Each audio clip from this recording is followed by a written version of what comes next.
Tonight, few days to the second visit of the CAF inspection mission to Cameroon, the Prime Minister, head of government, visits some stadia here in the economic capital Douala to host the continental competition, but sidelining the private press here in the city of Douala raised a lot of eyebrows, as we are going to be telling you in this edition of the news. Also ahead, Cameroonian asylum seekers in Nigeria tell their breathtaking stories why they had to flee their homes, abandoning their property to a strange land. They are going to be speaking to a reporter on an exclusive interview that's going to be in the course of this newscast.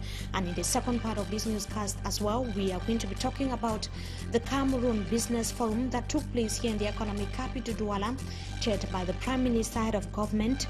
We will be telling you how owners of small and medium-sized enterprises were complaining and denouncing failure by the government of Cameroon to boost their growth, though they constitute 95% of the business economy.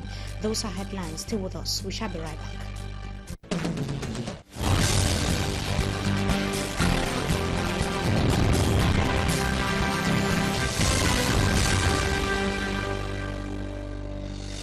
Good evening to you, ladies and gentlemen. You're watching the primetime newscast on Equinox television. We thank you for joining us. What is the government hiding from the public concerning Cameroon's preparation to host the 2019 African Cup of Nations game? This question has been provoked by government's attitude of rejection towards private press, especially here in the economic capital Douala. It was clearly seen that the government is sidelining the private press during the PM's visit to some sports infrastructures today here in the economic capital Douala. Babila Jonathan has that story.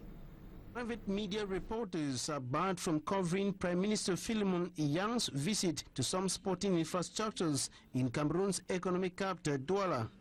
Security forces deployed at the Bepanda Omispo Stadium and other sites mounted a stiff resistance against media men and women from the private press who attempted to take pictures of the Prime Minister's visit.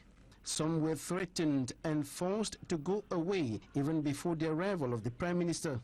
This has been attributed to the private media critical reports on preparations by Cameroon for the 2019 Africa Cup of Nations. Preparations marked by several shortcomings and delay reported by some private media outlets. And critics now ask the question, is government hiding the poor state of readiness of President Biya's country to host the 2019 Africa Cup of Nations?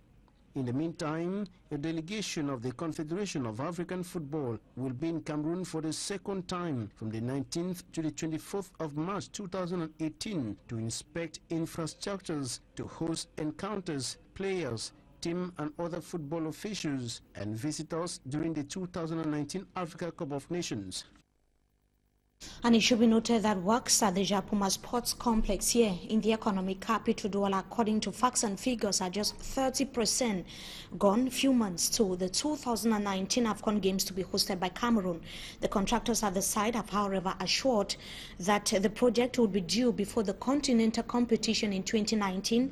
It was during today's assessment visit paid to the Japuma Sports Complex by the Prime Minister, head of government. Philemon Iyang expressed satisfaction after visiting other sports facilities under construction and rehabilitation here in the economic capital Douala. The PM's inspection tour in Douala after that of Yaoundé and Garoua is ahead of the second CAF inspection mission to Cameroon, as I indicated, to run from the 19th to the 24th of March 2018.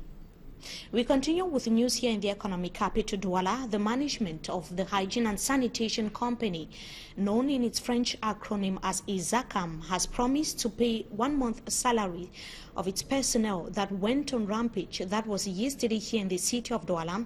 The dozens of garbage collectors at ISACAM went on strike that was early yesterday Monday to protest against unpaid salaries. They say that they have been for 3 months now without salaries. Let's have the details with Innocent Aze. They are over 50 in number who decided to freeze engines of the ISACAM trucks to demand their close to 3 months unpaid salaries plus better working conditions.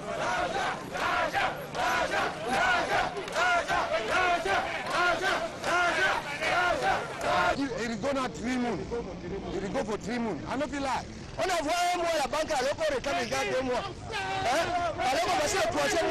Disgruntled garbage collectors say they find it difficult to solve their financial issues, though they contribute 3,000 francs in a monthly meeting of the SACAM workers. Tu as le problème, tu parles à la mutuelle, il n'y a pas d'argent. The managing director is regarded as crook by striking employees. Il nous envoie la poubelle, on rentre avec le CV gâté. Il se dit que peut-être on n'est pas sage, mais on est sage. Ah, on a no one giving money. We want to buyer. It's true. You say don't Cameroonais, you know how that thing smells long? Yeah. Even personnel delegates are not trusted, as according to the garbage collectors, are corrupt.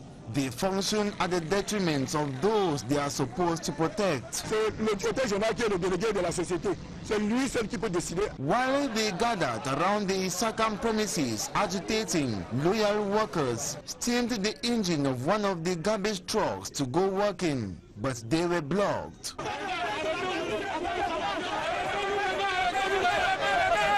However, a meeting between the striking workers and the managing director takes place for resolutions to be reached.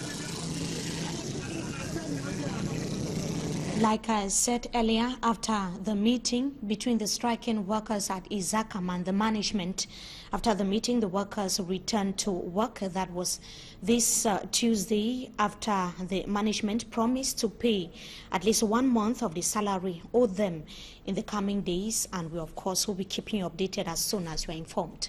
Some inhabitants of Lumwa in the Mongo division of Cameroon have been asked to pack out of their homes within 48 hours or face forceful eviction by authorities in the town. The exercise is going to be conducted by the senior divisional or the divisional officer for Olum, that is in view of the construction of a new bus station in the said municipality. The decision rather is that of the mayor of the said municipality. Let's have the details with Smart Njik and Gabriel.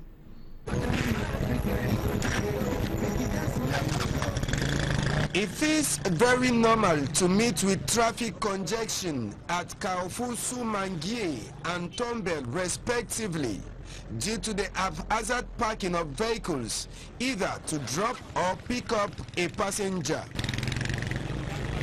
The congestion at times has led to untold accidents because of no bus station in Lum. It is in this light that the Lum Council has embarked on demolition of houses and giving quick notices to those occupying illegal spaces as they intend to put up a befitting bus station. No development comes without pains. This is our meeting venue, left behind by our parents, and we have every document that permits us to be here.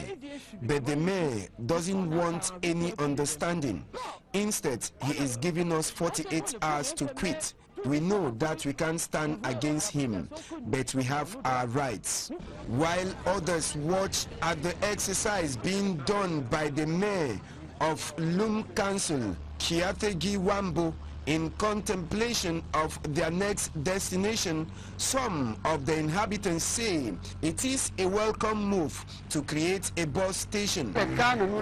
Since there is too much of traffic along the road because of the haphazard parking of cars, the need for a motor park is important. With a majority of projects abandoned by some contractors, Lum inhabitants are now hoping that the dream of a bus station is going to be realized. For the mayor of Lum, Kiategi Wambo, nous voulons comme ça essayer un peu de minimiser les accidents.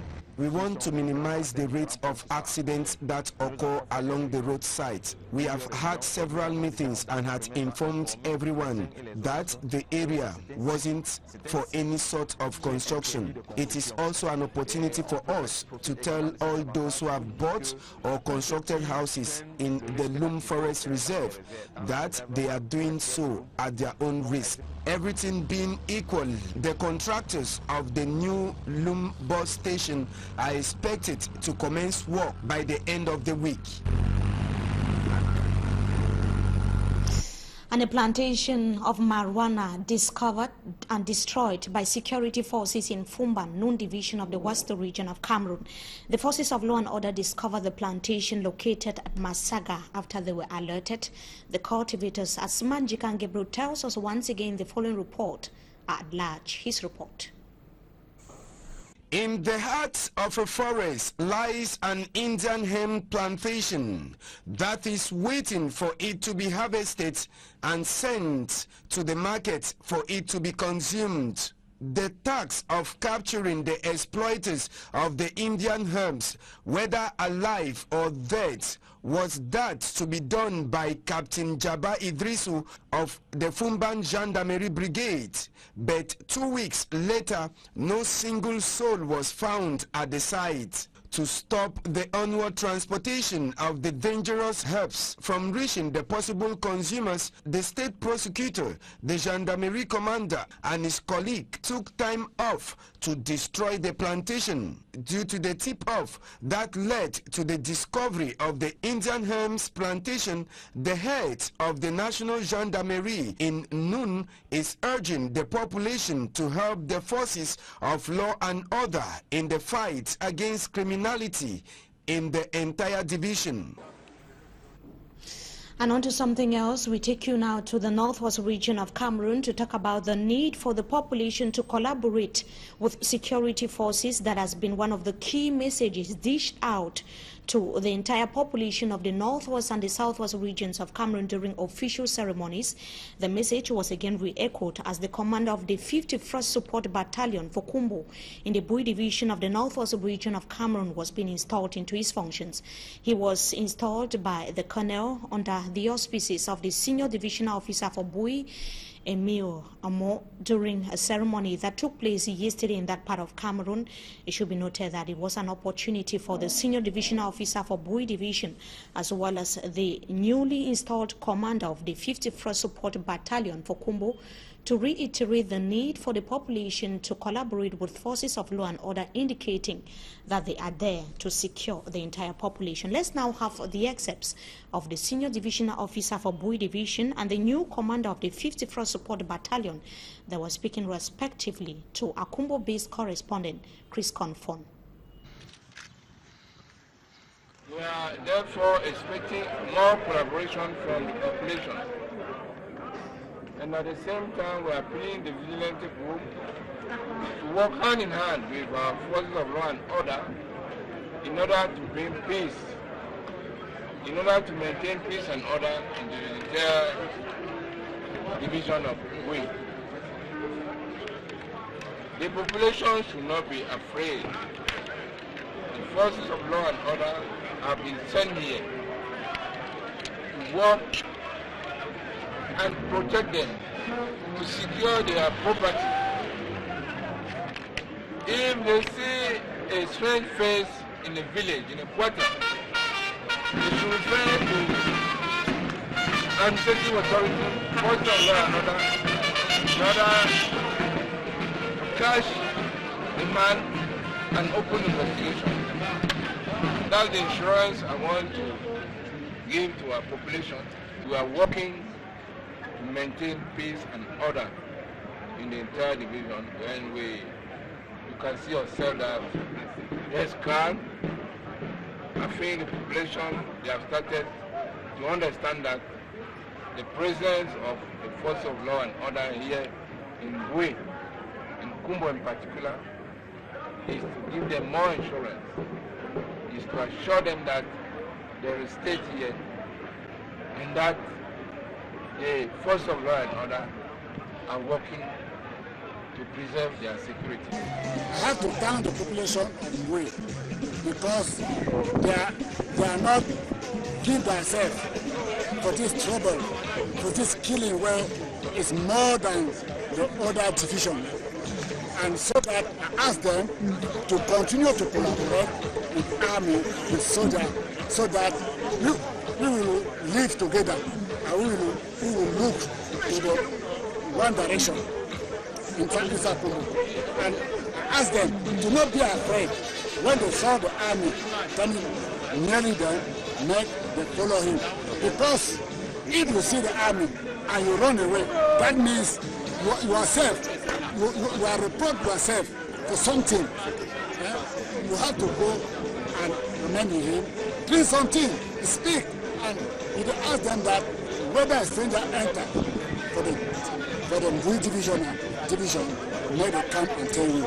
You should not go and tell them that a stranger who enter here and there is what has the population. Simon Emil Moore, the Senior Divisional Officer for Bui Division, and Sachin Diodone, the newly installed security official in Bui Division of the Northwest Region of Cameroon, there speaking to a correspondent in Kumbo.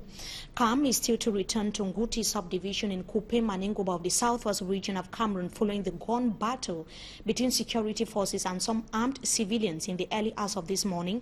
Reports say that Nguti Gendarmerie Brigade was attacked this morning by the armed civilians. The official number of casualties is still awaited, but several persons are said to have sustained injuries. Locals are now living in fear following the security reinforcement in the said locality. Meantime, Dikumebalwe, another locality in the Southwest region, precisely situated between Diang and Meme divisions, has also been hit by exchange of gunshots between yesterday and the early hours of this morning.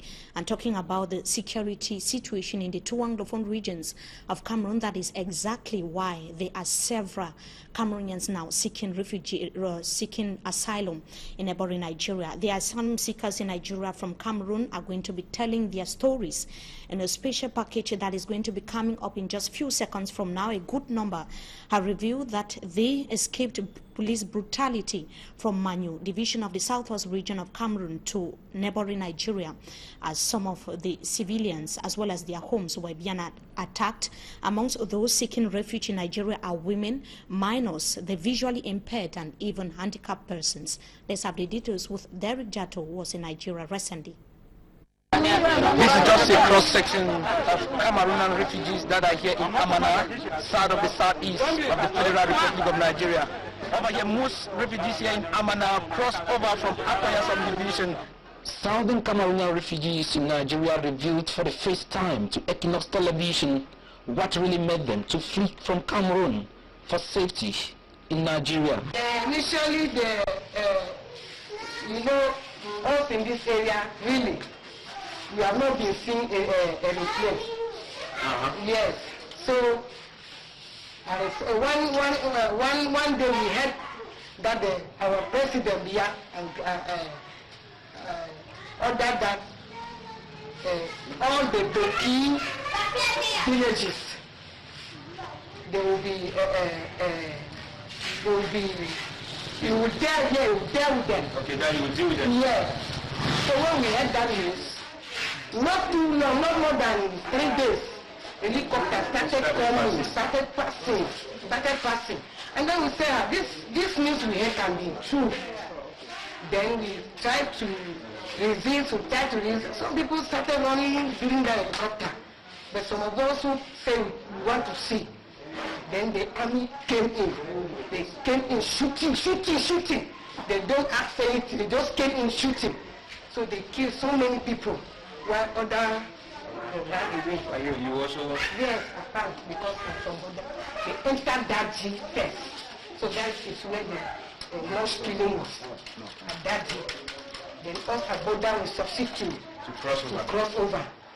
Though the reason boils down to the escalation of the Anglophone crisis has been responsible for their being here in a foreign land, but each refugee here in Nigeria is with a personal point or two that convinced him or her to conclude that it was time to leave everything behind and move for safety. Because they have not seen all these type of things since inception. With all army moving all around the whole division of Aqua down, so everybody decided to run. For instance, this visually impaired 70-year-old Mr. Okange Matthias gave his own reason as to why he left Iyumojok in Cameroon for Amana in Nigeria. Yeah, between Iyumojok side. I've been on the one, I'm on the run, I'm 72-year-old Anthony Ababo from Akwaya subdivision said he wanted to be alive. That is why he fled to Nigeria since October 1, 2017.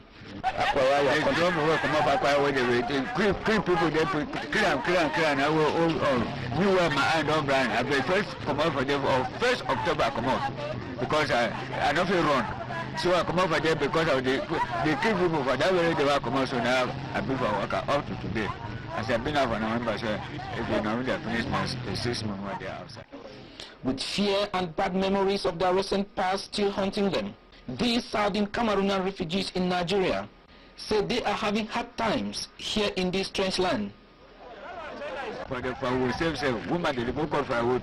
Carry them, share them, because they just who they time for 50 naira before we come. We divide them small, we shop. I don't go change idea, they suffer like me. Come on, I live there. Before this thing attack me, they suffer all my family, they go there. And I dare for one, okay, not chop. With the number increasing by the day, what they are doing now is prayers to God to keep them alive.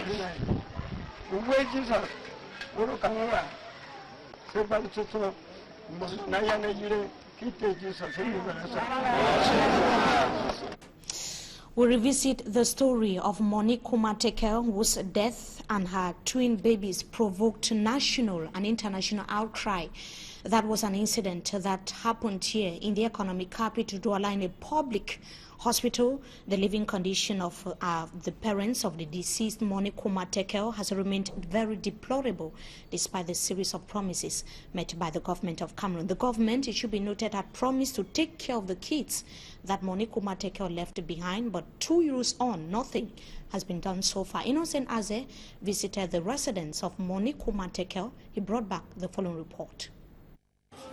March 12 marked exactly 2 years after Monique Kumateke died on the veranda of the Lakentini Hospital in Douala with twins in her womb. Neither her life nor that of the twins could be saved by Monique's younger sister, Agnes, after neglect from some medics. Visiting the residence of the deceased March 12, 2018, nothing has changed despite promises made by government authorities to assist the family left behind. Personne n'a fait signe de vie. Même les visites, rien, comme ils se sont séparés là. Monique Kumateke's mother, Saint Annette Plastide, has not relocated. She continues to shelter herself in a dilapidated makeshift house in spite of the fact that administrative authorities paid her a visit a day after the macabre death of her daughter, with mouths filled of gorgeous promises. Not even that support to refurnish her home was fulfilled. La même maison, comme j'avais laissé là, comme j'avais trouvé comment elle était. Worst of it all, the children left behind by Monique Kumateke have never benefited the attention of government authorities. Le gouvernement n'a rien donné, quelque chose d'aide à l'enfant, aux orphelins, même à la mère de Kumateke. Supports have, however, been coming from relatives residing abroad and persons of goodwill. After the barren pledges, Monique Kumateke's parents have decided to move on with life while keeping in memory the departure of their daughter from this earth indelible. And the government delegate to the Limbe City Council, where in the southwest region of Cameroon, has said that security is going to be reinforced in Limbe as the town is going to be hosting the Festival of Arts and Culture. Mutanga Andrew Monjimba was speaking to the press as he officially launched the 2018 edition of the Cultural Jamboree.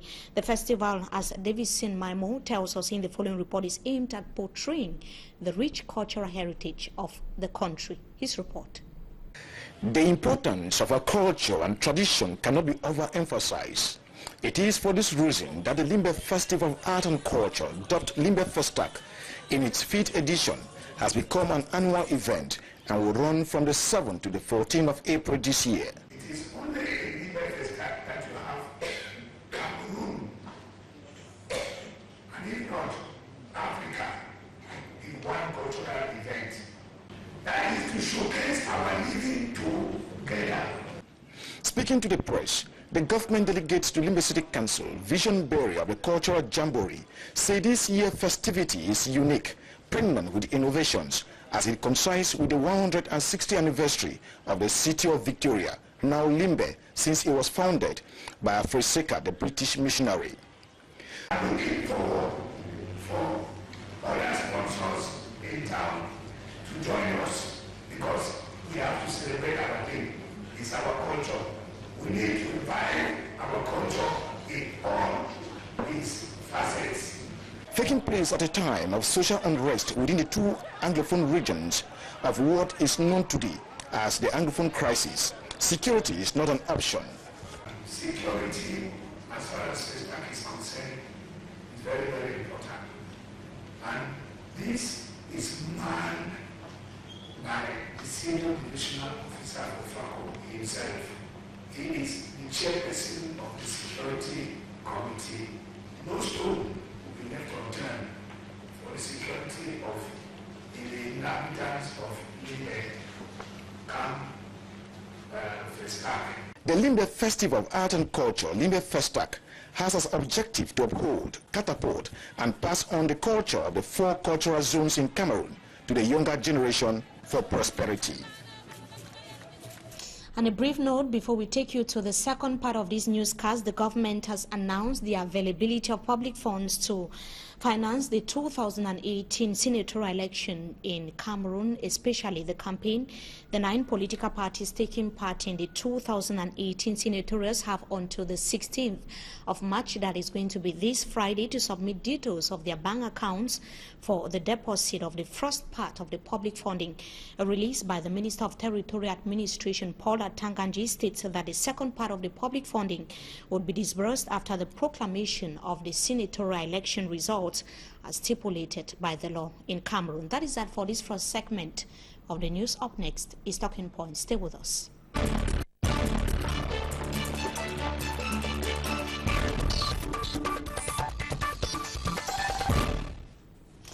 Good evening to you once again, ladies and gentlemen. We thank you so much for joining us in this second segment of the news. We are going to be talking tonight about the 9th edition of the Cameroon Business Forum, which took place here in the economic capital Douala yesterday under the theme Financing of Small and Medium-Sized Enterprises and Developing Cameroonian Industrial Base.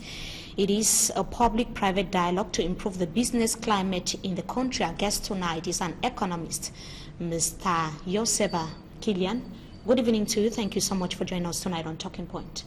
Yeah, it's a pleasure, Nene, for you to invite me tonight in this edition of your news. The pleasure is ours as well. As I indicated, the Cameroon Business Forum is a public-private dialogue to improve the business climate in Cameroon, particularly the private sector, which constitute 95% of the Cameroonian economy.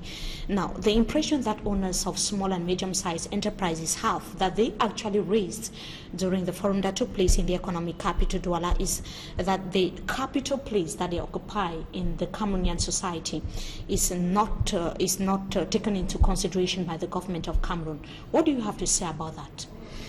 Yes, I will have something to say. Before I say that, I should note that the economic development and performance in the country is made up of 2 sectors, the private sectors and the public sector.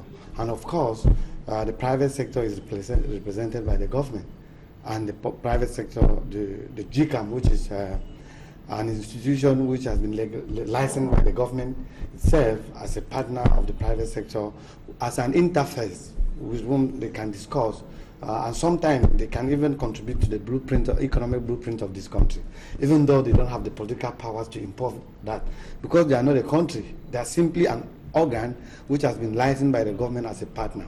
So, but now for them to meet is, and you are talking about the 9th edition, it means they have been meeting, and we'll be talking about what is the particularity of this this edition, as you said, that the private sector.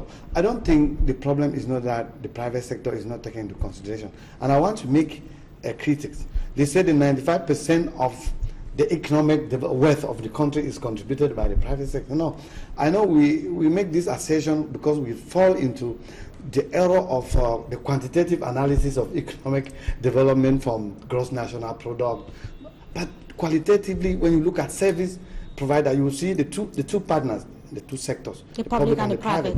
You will understand that the government as a regulator, if they don't set the space for economic development, no matter the amounts of investment and capital owned by the private people, they will never realize any growth. I always consider it 50-50 or even tilt the balance to the public sector, because you know the services that the government. You will know that you want to create a company, you will have an interface with administrators. They produce services in terms of taxation, in terms of custom duties. All those things, when you are creating a company, you understand that if the production in terms of services, which is measured qualitatively, unfortunately we cannot quantify it, is not done well by the state, you understand that what we are talking about, the contribution in terms of economic growth, is going to be in a problem. But now, if I come to what the government has done, the question with me is that in Cameroon, from the conceptual point of view, we have a lot of things that you can measure done by the government. If we take an example of the 1990 laws creating microfinances, the aim of the government was to lighten the procedure which were owned by the commercial traditional banks and enable small and medium-sized enterprises to access to credit facilities. But is this possible? But it's not possible because access the institutional framework, there is a lot access to loans is a big problem. It's a big problem because there are a lot of operational issues that are involved. You know, it doesn't suffice for a government to conceive and announce. There are always accompanying measures because, you know, it's not those kind of measures. You should look at things like the judicial framework of Cameroon. How do you enhance all this and the monetary aspect? And then secondly, what the government did was what you call the bank for the small and medium-sized enterprises, which is just 2 to 3 years old, and you find out that that bank is running into bankruptcy. The issue here is the casting. Who are the people who are put at the forefront to handle these government approaches or policies which are enhanced, which are put in place in order to support, in terms of regulation, the private sector to enhance production and economic growth? And that brings to mind the question as to why it's so difficult for some owners of small and medium-sized enterprises to be granted loans in Cameroonian banks, apart from the legal framework that you just raised. Why is it so difficult? No, the business structure in Cameroon, first of all, with a lot of things that we have discussed in the past, corruptions and so on, some of the companies are not well constituted. And then the management aspect of it. You know, management is still a great problem in Cameroon. We enhance entrepreneurship, but we still have a traditional way of looking things. My name is Kilian, have what you call Kilian and Sons Enterprise.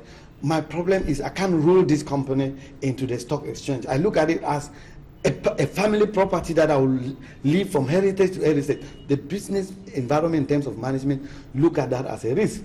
But when you have a company which is well structured and you have a lot of shareholders and the devolution of powers in terms of management, financial management is variant. It's not owned by a particular group of people. It becomes, so if I can tell you a lot of things in terms of management. But what about the pressure of giant companies on small and medium-sized enterprises? Some of the owners of SMEs actually complained that their bills are hardly paid on time, and even paid sometimes by some of these giant companies existing in Cameroon. Don't you see that is another big challenge? Yeah, but it's what you call the rapport de force. It is, again... And the government is not playing its role as a referee between the giant companies and... bad payment is the government. When you look at a lot of small and medium-sized enterprises that wound up in several years ago, it's because most of their internal debts were rolled in internal debt. That the government did not pay most of their debts because a lot of them do contract with the government.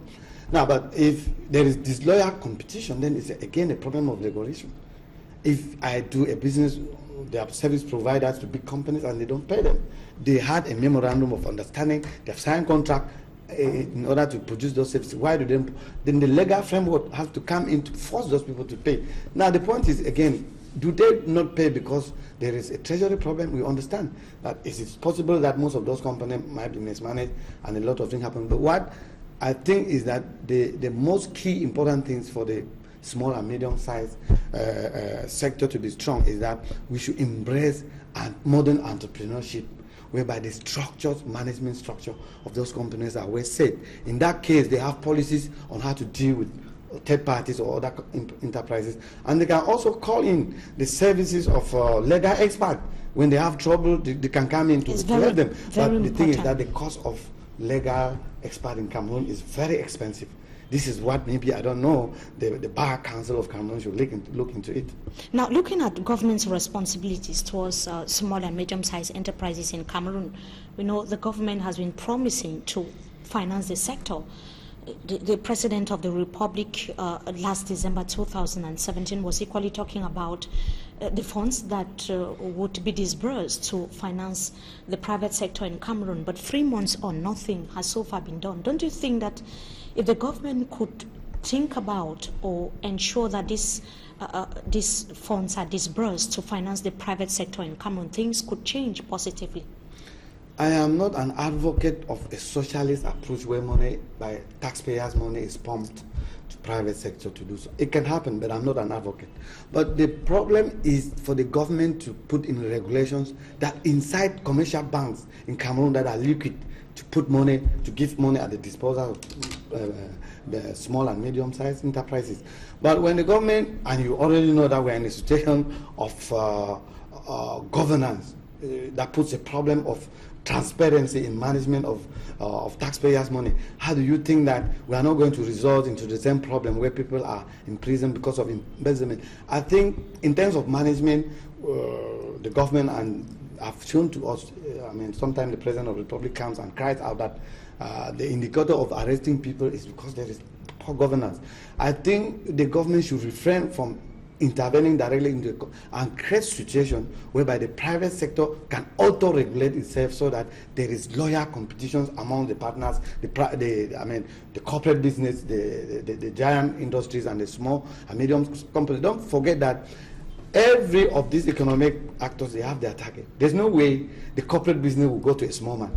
And the small and medium-sized, they have their market in Cameroon. Maybe they don't have the means, but the government should not come in a socialist manner to take taxpayers' money and pump to the small and mediums. But you see, but I don't even agree with those who do that, because another approach is that the government created what you call the Bank for Small and Medium-Sized Enterprises. That's another way of taking taxpayers' money and putting at the disposal of this. Why it did not work? Why do you think that they should call people at the counter now and distribute money? You think that's the one that is going to work? Of course, the problem of governance will still make some people who are not even owners of small and medium-sized to come and get this money at the counters. And of course, before we go, we'll talk about the Economic Partnership Agreement, close to 2 years on, that it went into effect on August 2016 in Cameroon. Tell us, do you think that it's doing the economy of Cameroon good or bad? Because according to some owners of small and medium-sized enterprises, they were talking about the impact, negative one, on the small and medium-sized enterprises in Cameroon, with the stiff competition with some of those foreign businesses that are, some of those foreign companies that have to bring their goods to Cameroon. From the conceptual point of view, that agreement was a good agreement. It was meant in economic, there's what we call comparative cost, where the country does not have the resources to produce a particular input that it can use for production. They can seek external assistance in what you call international trade to make policies that will incite and promote people to acquire those goods. The problem is not the concept. The concept is good, but the problem is Cameroonian. The thing is that even tax system that has been reduced in Cameroonian, the actors tend to use that for their own benefit and not for the public benefit. What that simply means is that the private sector, because some other people will use it for disloyal competition, are we going to import those products that were owned in Cameroon? That will be the problem of that law, of that agreement. That agreement actually target the sectors where we cannot produce, because the head of state announced what we call industrialization, and it was a mark that there are sectors of machinery that we don't have. So that agreement was put in place to be able to make possible disposals of those instruments and the tools for industrialization that are not produced in Cameroon or not owned by Cameroonians. Thank you so much for joining us tonight on Talking Point. We hope to have you some other time again. Okay, it was a pleasure, and I hope that we were able to give our own opinion on what is going on, and we hope that these forums will continue with the government. But the most important thing is the ordinary Cameroonian. What is the the feel on what you call the poverty level of Cameroon. That will be very important in the next years for us. Thank you so much to our viewers. It was equally a pleasure having with us in this edition of the Primetime Newscast on Equinox Television. Wishing you a blessed stay in the company of our programs until we meet again. Goodbye.